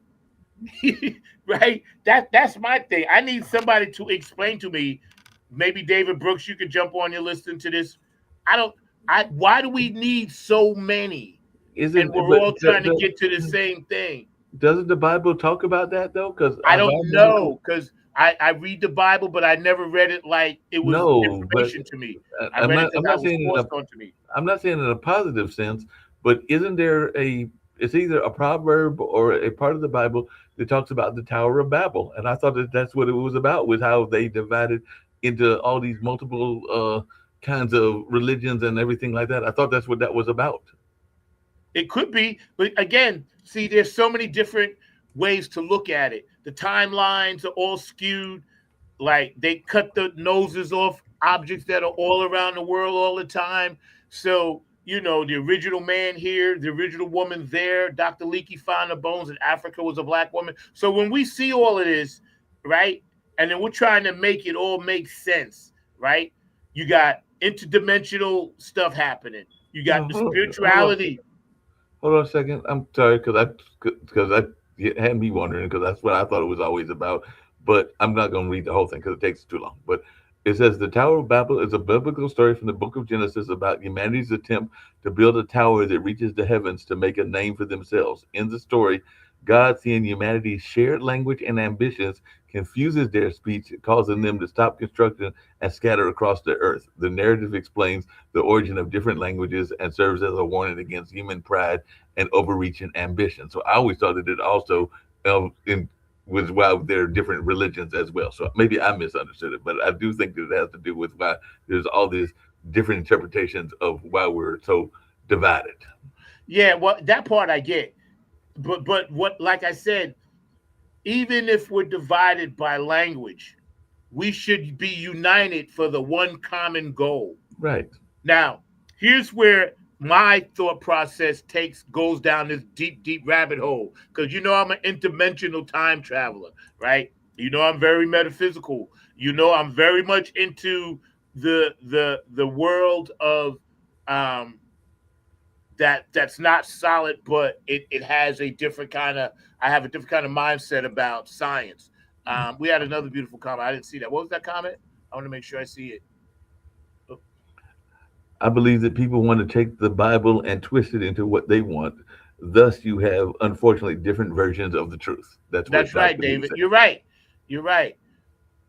I think, yeah, because that's why that's, put it this way. If we're trying to stop the big corporations from doing everything and taking advantage of us and making our lives a living hell on the daily, right? And we can't even get to where they are physically, then we have to, as communities, start saying, listen, I don't hate you. You can do what you want. You can't hate me. I'm going to do what I want. It comes down to that simple thing, right? We don't need to be envious. We don't need to be jealous.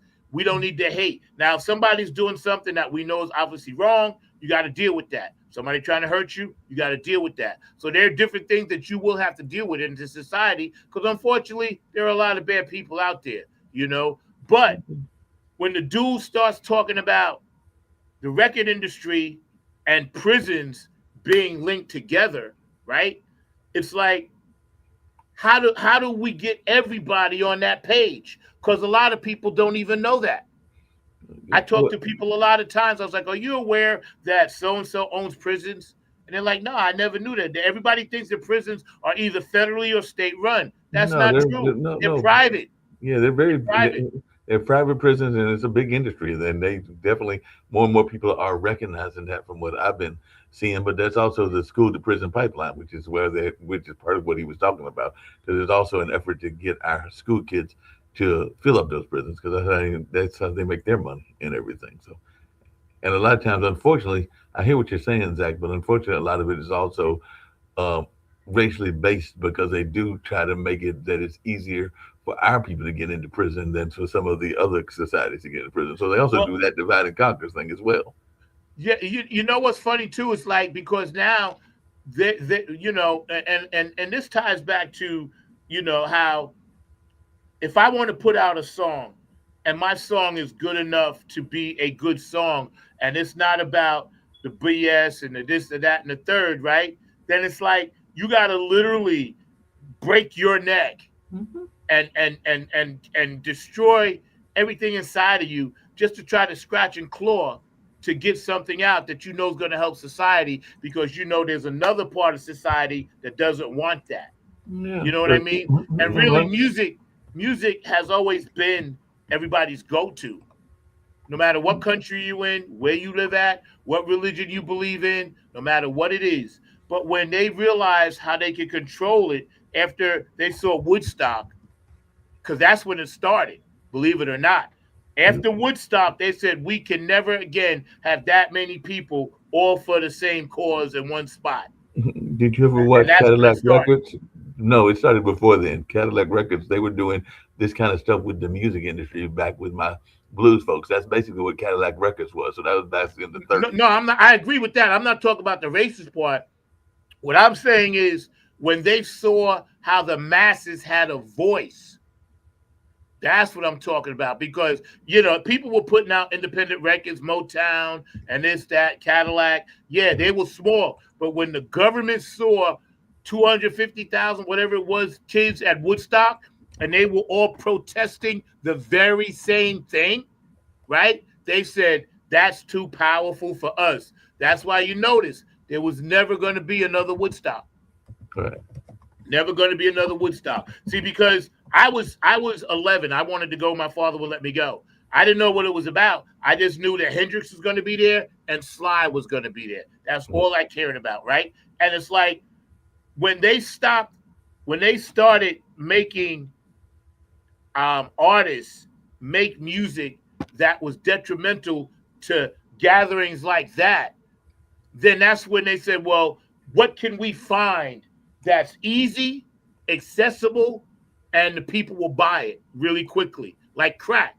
If you notice, it wasn't an accident that around the hip-hop explosion, the easiest drug to get was crack. Those two things coincided because they flooded the market with it.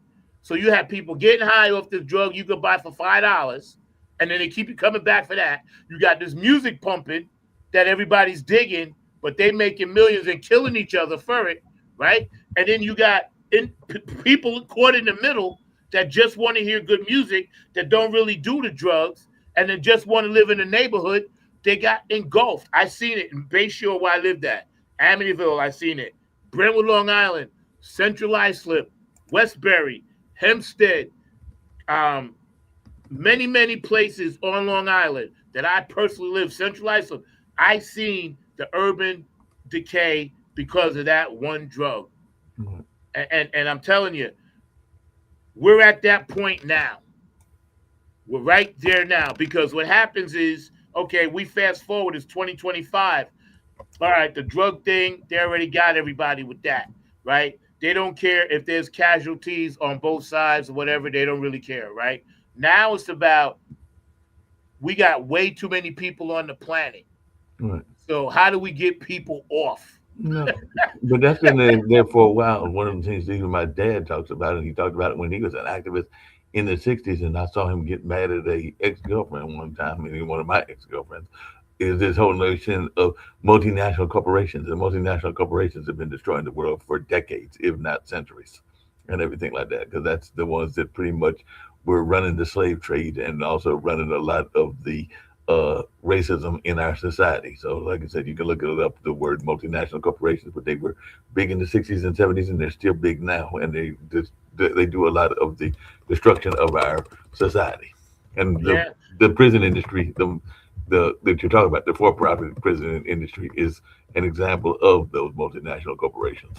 Yeah, because again, the reason why I was tying it together with spirituality and religion is because if you're a spiritual person and you're an artist, and like the brother said, somebody go offer you $500,000, and that's more money than you've ever seen, generational wealth to you as a young person, you're definitely going to buy into it. That's what I'm saying. And that's the kind of deals that I remember even Styles and Faces was being offered and everything, where people were, but they didn't take it because they had scruples, and we were involved with it. But they were being offered like some crazy deals that would have been able to get them new houses and new cars and new this and that. But it was some unscrupulous management. Well, not management because we were management, but definitely some of the record labels and other people that were offering them crazy deals. I'll just leave it at that. And they also were trying to get them hooked on some of the drug and drug, sex, and rock and roll kind of stuff, trying to get them hooked on the women. That's easy prey too, because I fell prey to that. But I ain't going to my. You can see my interview that Oliver Rera did Right. on YouTube and pull me up, and you can watch all that. That's where all my secrets came out. But it's funny because I am working on trying to get a grant, and I want to do a music school here after school, and Mark knows about it. Funk school, right? And a lot of the questions were standard questions, but some of the information that I put when I was actually trying to apply, and I have to type all the stuff in, was because I want the youth to understand there's an alternative from jail. Right. It's not like school street jail. Right. There's something else in there that these kids are missing very, very badly. We're not doing a good enough job as adults to really shake the shit out of them and drop some knowledge into them. Now, those that get it. There's a lot that don't want to get it, so we can't do nothing with them. But the ones that's in between, we got to snatch them up now. We got to snatch them up now, man, because if we don't, then there's going to be nothing left. It'll be total devastation. And what's happening is now you throw in this political stuff, what's happening out there, and everybody's made to pick a side. Oh, you're going to be a MAGA, a Republican, a trigger, a bumper, a dumper, whatever, all this other kind of crap, right? When truth be told, it's really all about one thing, love. Yeah, that's where we're trying to get to. Raise our vibrations, like the brother said in the video. Don't succumb to what will lower your vibrations. Speaking of which, I did get the other video in. Go ahead. Speaking of videos, I did get the other video in about the vibration lady. Yeah, great. But I'll show that in a minute because we still got about 20 minutes. So we deep in this now. We down the rabbit hole. And once again, Miyan Bryant couldn't make it.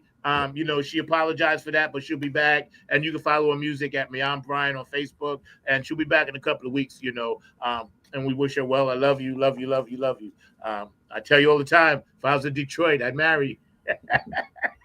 You never know. Them days may be coming, Miyan, so pay attention. But you might move to Detroit. Yeah, but getting back, seriously though, getting back to it, like when we look at everything now, that's why we got to hold on to each other. I have a lot of friends that help me out with stuff, and I really, really appreciate that. And then I try to pay it forward when I'm doing the music thing, But really, we have to really, really understand we're all trying to strive for that one thing, love. The highest vibration we can get to is love. That's where the ultimate is. It's not about religion. It's not about race, creed, color, sex, gender, none of that. Because once we vibrate out of this dimension and we get to another dimension and we vibrate higher and higher and higher, that's what this planet is about. Because to me, we all started as one single tiny little thing, and look at us now. So we have to figure out a way. There are different ways people do it. I'm not against anything that anybody believes because, like I said, the only thing I know is there's no absolutes, and that's the only thing I know to be true. At 67, if I saw somebody flying in the sky right now, I'd be like, yeah, I'm not surprised, Or if I saw somebody walk through this wall, I'm not surprised, because there are different dimensions, different things we don't even know about the planet. We don't even know what's under the sea, Now, the universe is a big place, right?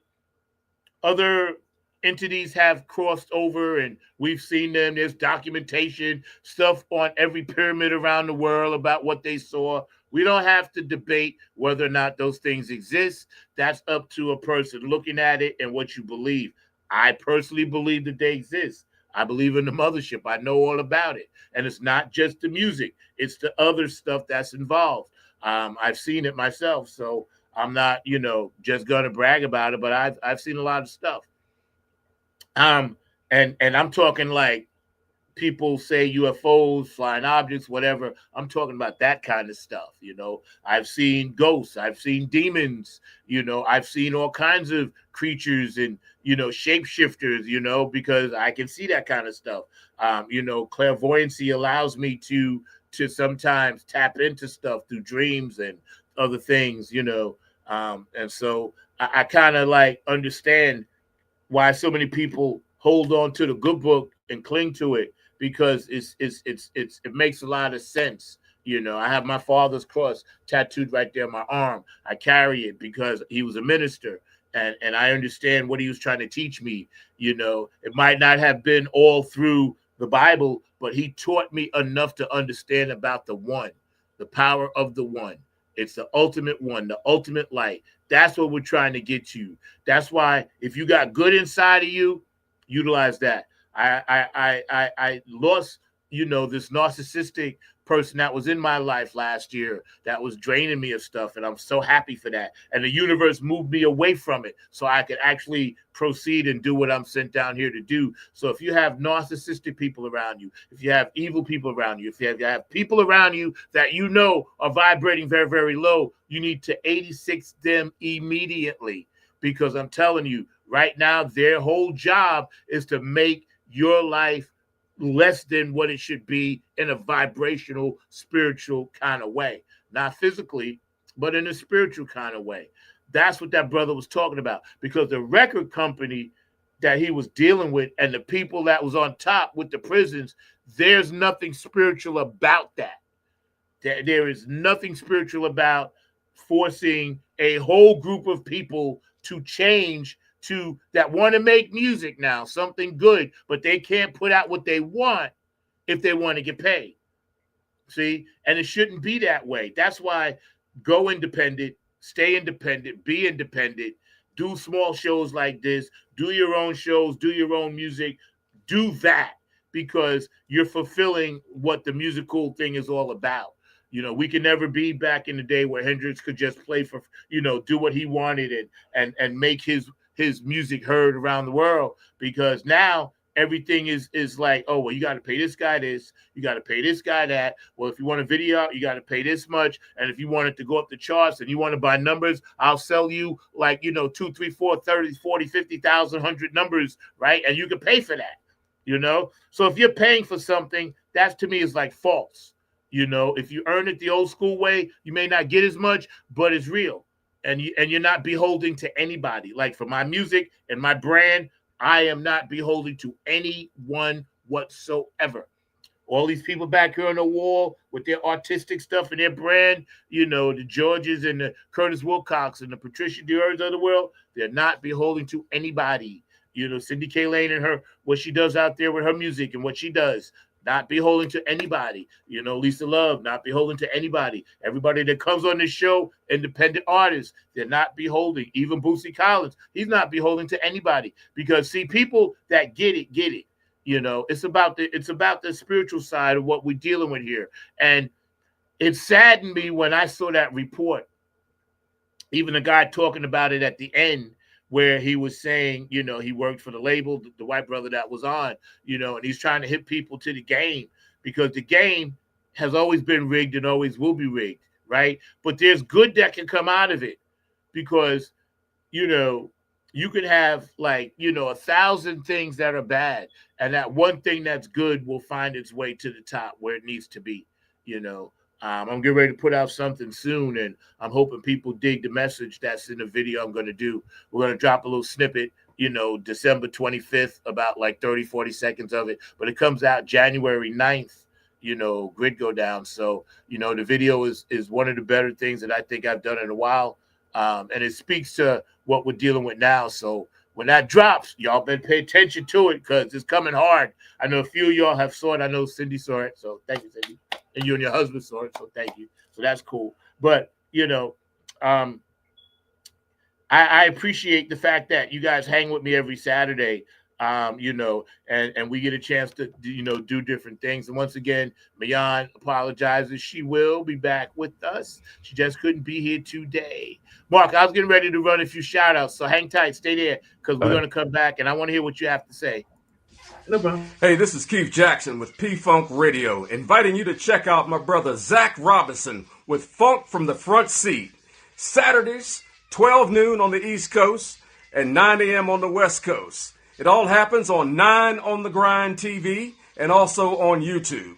Great guest, great conversation each and every Saturday. That's Funk from the Front Seat with Zach Robinson on 9 on the Grind TV and YouTube. Check him out. What's up, Royal Funk fans? This is Lisa Love, aka Alpha Unk Omega, coming to you from Love's Temple here in Southern California, inviting you to 9 on the Grind, Funk from the Front Seat with Zach Robinson. This is what I want you to do for me. Tune in every Saturday at 12 p.m. Eastern Standard Time, 9 a.m. Pacific Standard Time. Come join the meeting of minds. I guarantee soul's growth and high vibrations, not to mention the love. Keep it funky, y'all. It's Peppermint Patty. Hello to everyone, all of our Club Funketeers all around the world. I want to say this to you. You're watching FFTFS on 9 on the Grind TV every Saturday, 12 p.m. Eastern to 9 a.m. Pacific. Oh my goodness, what a wonderful show it is. And it's with our Club Funketeer, who? Zach, on the 9. Zach is the vice president of the Club Funketeers. So we lift him up every day. And we thank him for keeping the funk alive. All right, go ahead. Let's do it, number 9. Peppermint Patty.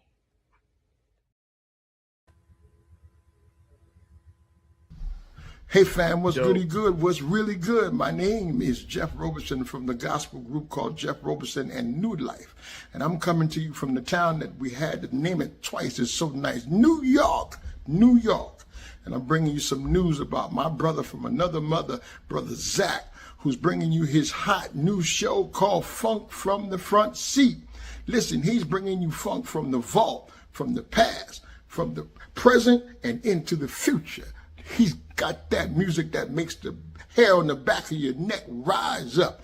He's bringing you funk all the way down to your toes. This is that funk that makes you really want to groove. Stay tuned. Don't touch that dial as he brings you funk from the front seat. Listen, let's go.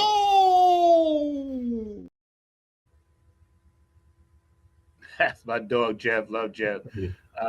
Yeah, a lot of times, you know, Mark, getting back to what I was saying, and thank you for everybody that tunes in, supports the show. We appreciate you guys. You know, today we kind of winging it a little bit. But a lot of times, Mark, when we look at these artists, and you said, you know, you had that video, you know, queued up, which I want you guys to look at because it's really, really cool. The lady gets into dimensions and spirituality, which I thought. And again, these are things that I personally watch, so I'm sharing a bit of what behind the scenes I actually watch to learn from. But a lot of times, groups like yours, right, that you wanted to manage and that they were doing well, they understood what was going to be the consequences. Right. So I think that's mad cool. But let's run that video, Mark. Let's check this other one out. You guys watch this. This is really cool too. This lady's deep. I watch her a lot. Yeah. I learn a lot from her. Yeah. Check it out. Your thoughts are one of the most important aspects of all of this. If your thoughts are low vibrational and negative, they can't do much to help you. You're self-sabotaging. You're shooting yourself in the foot. How can somebody protect you if you shoot your own self in the foot? But to have your thoughts in check, where every time you have a negative thought that pops up into your head and you treat it like an intruder, where you don't think, oh, my ego is being a little shit today. No, you don't think of that. You think, who the fuck said that? If it's an out of character thought that pops into your head, especially if it's a really negative thought, do not gaslight yourself and think, oh, wait, where did my negative thought came from? Most people who are mediums do not have an understanding that their thoughts that they have in their head are outside themselves. 50% of the thoughts you have in your head are not you. They come from around you, from other people, from entities, from your guides, from all different places. So if you're not fully aware of this and you're gaslighting yourself, believing that you're thinking these negative thoughts, your vibration will start to go down and the entities can start putting in their own negative thoughts and hiding them in between yours. So if you have thoughts of, I'm unworthy, I'm not good enough, you know, I don't deserve this, that sort of thing, the entities will go, oh, okay, and they'll sneak in a whole bunch of very similar thought forms. And if they do that, then you can't discern between what is your own thought form that you created from insecurity and fear and pain versus one that your entity created and snuck in there amongst your own. So you have your own thought forms that you create, and then you have entity thought forms that are snuck in to kind of get muddied in between the two. That's why I say, if you have a negative thought that pops into your head, transmute it immediately. Turn it into 3 positive thoughts. And if that's persistent and it keeps up, there's probably something that is trying to make you think those are your natural thoughts when they're not. So your mindset and your etheric field is your best protector. A positive mindset is a strong etheric field. Same to go with your chakras. Because I remember asking one of my guides not too long ago, one of my Arcturian friends, I said, what is worse? What is a higher form of vulnerability? Having your chakras out of whack or having your etheric field severely damaged, like your etheric bubble of protection? And they said the chakras. If your chakras are out of whack, then your etheric field will not be strong. Your etheric field will be weak. It is your chakras that power your etheric field. But it's also your thoughts that control your chakras. So if you're not in control of your thoughts, your chakras are going to be a mess. And then your chakras are not going to be helping your etheric field, because your etheric field is going to be a mess. And you're going to have vulnerabilities all over the place. Everything boils down to your thoughts, all of them. Everything starts with thought. So if you're not controlling your thoughts, you're not going to stay sovereign. That's right. See, now, again, there's other things that she does and she gets deep into it, but she's right. It comes from in here. That's why the kingdom of heaven lives within. That's the bottom line. And if you keep that spirituality and God inside of you, whatever God you do, follow, whatever it is, just keep it inside of you. Outside noise you don't need. You know, outside noise you don't need. So what are your thoughts, Mark? No, you don't need that outside noise. I didn't download it, but I wish I had. Maybe I'll save it for another time that we do one of these freelance kind of shows and everything like that. But I saw this great video earlier today. It was about a 72-year-old man that unfortunately had gone through some hard times, but he was very much a Eastern philosophy kind of guy, and studied martial arts and everything like that. But he was being intimidated by, when he had gone to prison, by the prison bully and everything like that. But it was just showing how at some points he, using his martial arts skills, but also his study and his mindset, got the entire prison on his side to understand, where he was teaching them meditation courses because he was not going to be bullied, and he basically stood up for himself and everything like that. It was a beautiful video. I wish I had downloaded for you to check out, and maybe I'll share it with you at a later point. But it just showed this man that had gone through a very difficult time, having gone into the system. And like I said, every prison cell block has got somebody that's trying to be the king of the hill, and he was basically like not going to be intimidated by that guy, even when he went and hired some thugs to try to beat him down and get the guards on his side. But he was using that mindset, which I know you're a big proponent of trying to like not let other people defeat you, even if you're in a rough situation. You're right about that. You know, David Brooks brings up a good point. See, it can come from anywhere. Funkadelic, George Clinton and them. Good thoughts bring forth good fruit. Bullshit thoughts rot your meat, you know. Now, see, again, that comes from a place where it was put out there in a medium form, in a funk form, in a record form in the 70s, you know, good vibe. So, again, music is always going to be important, you know, and what you put into the lyrics, your music, your vibrations makes a difference. And to stop being exploited, unfortunately, so many of the artists that are in the pop field, and I include rap and hip hop in that whole field, they took it to that next demonic level. And I won't go there about who it is, but we all know all these people because you see them, you see what they do, and you see what they about. So let's just consider that gone and wipe that out in our minds. And let's be independent artists and forge through and just do what we do with blinders on.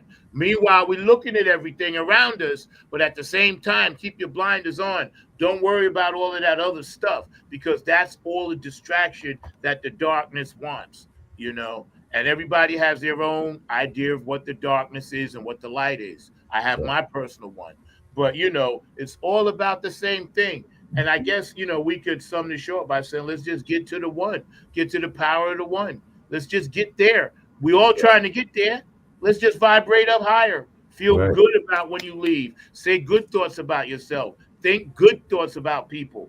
You know, the person that was the narcissistic in my life, I said a little prayer and I was like, I hope she's doing okay. I don't want no harm to come to her, even though I know the game she was running. But at the same time, I don't want to see nothing bad happen, but I don't care. I'm indifferent about that person now. But I don't want nothing bad to happen, but I'm not going to let that narcissistic, evil, dark stuff get in my life.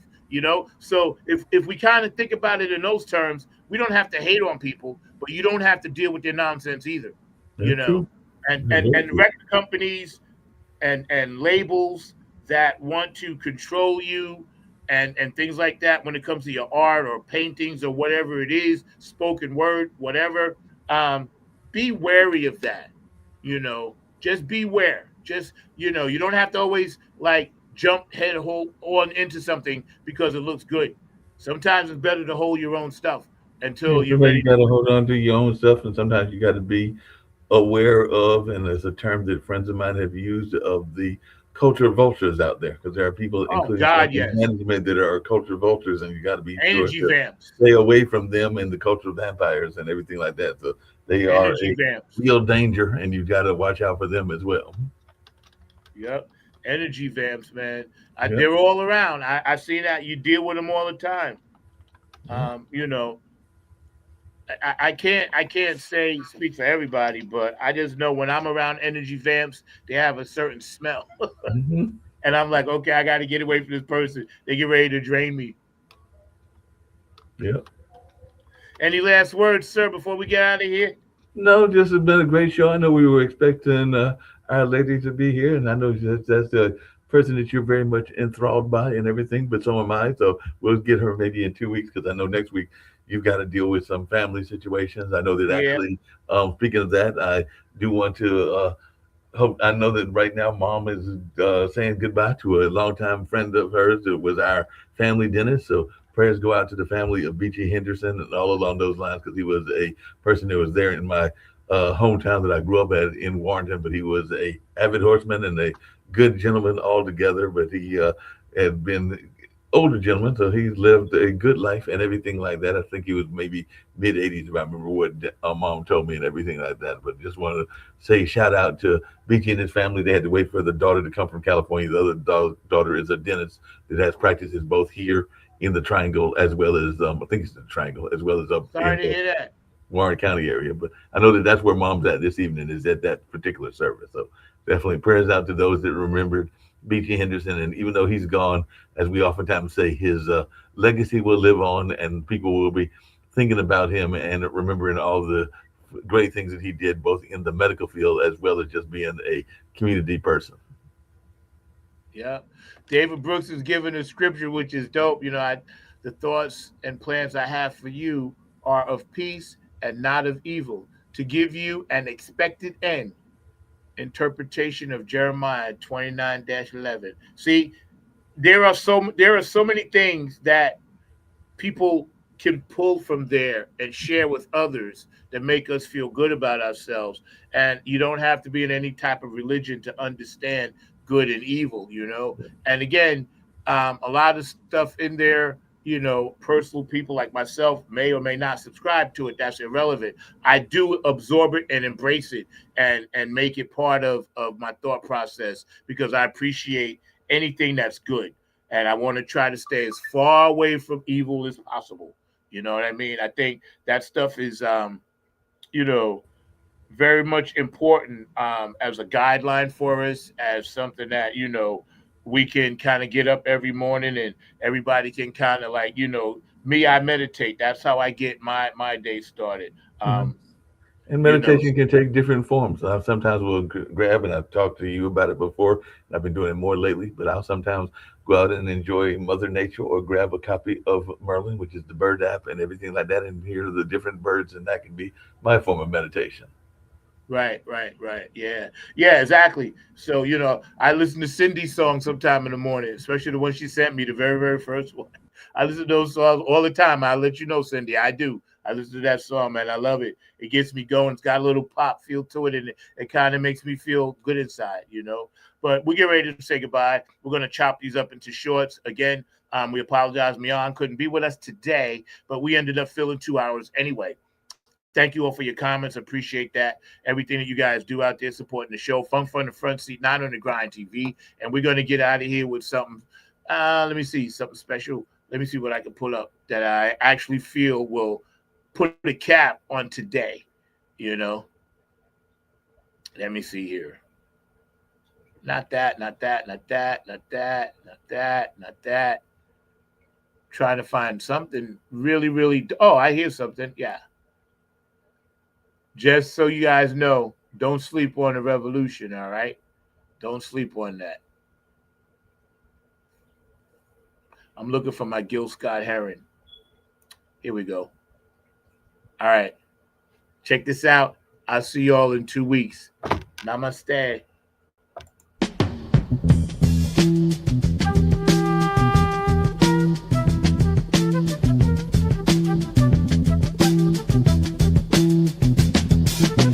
You will not be able to stay home, brother.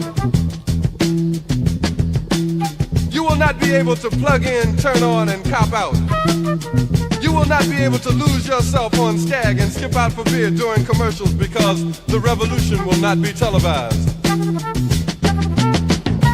The revolution will not be televised. The revolution will not be brought to you by Xerox in 4 parts without commercial interruptions. The revolution will not show you pictures of Nixon blowing a bugle and leading a charge by John Mitchell, General Abrams, and Spyro Agnew to eat hog maws confiscated from a Harlem sanctuary. The revolution will not be televised. The revolution will not be brought to you by the Schaefer Award Theater and will not star Natalie Woods and Steve McQueen or Bullwinkle and Julia. The revolution will not give your mouth sex appeal. The revolution will not get rid of the nub. The revolution will not make you look 5 pounds thinner because the revolution will not be televised, brother. There will be no pictures of you and Willie Mae pushing that shopping cart down the block on the dead run or trying to slide that color TV into a stolen ambulance. NBC will not be able to predict the winner at 8:32 on report from 29 districts. The revolution will not be televised. There will be no pictures of pigs shooting down brothers on the instant replay.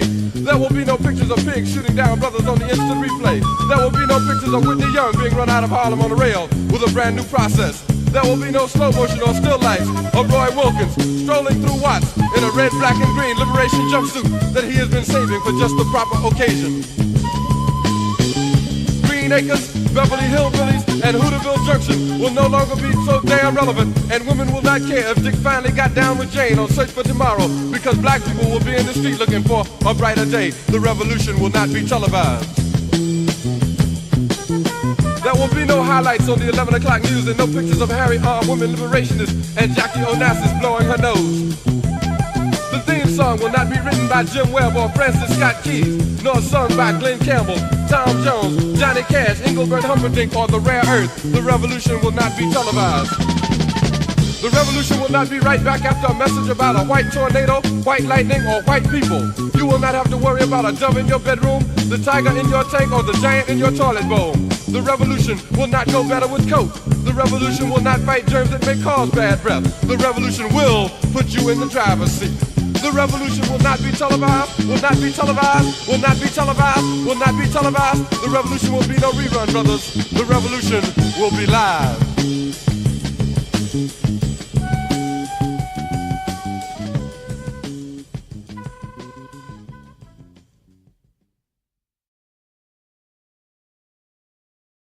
There you have it. Remember, peace, love, and harmony. Let's love each other. Reach for the power of the one. On behalf of Funk from the Front Seat, I'll see y'all next time. Peace.